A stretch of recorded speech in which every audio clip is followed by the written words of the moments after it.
Beef தொக்கு கறி தான் செய்ய போகிறோம். பாருங்கள், கடாயை வச்சாச்சு. தேவையான எண்ணெய் நம்ம சைடில் இருக்கிறவங்க எதனா எடுத்து கொடுத்தா தானே சொல்கிறதுக்கு. நல்லா வதக்கிக்கலாம். இல்லையா, இஞ்சி பூண்டு ஊற்றிப்போம்.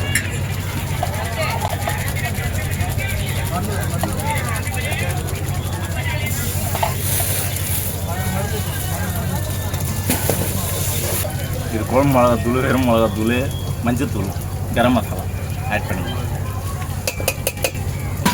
பச்சை மிளகாவும் தக்காளியும் சேர்த்துக்கலாம்.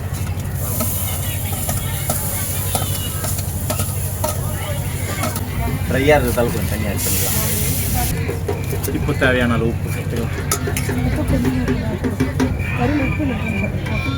ஆட் பண்ணிக்கலாம்.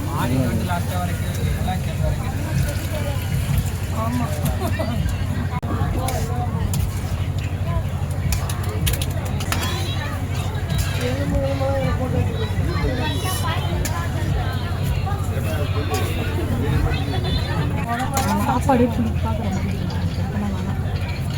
தண்ணி குடிக்கலாம்.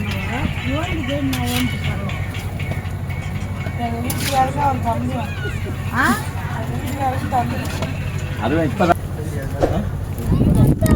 எல்லாத்தையும் போட்டுறோம். போட்டுற எழுத வச்சு போகிறோம்.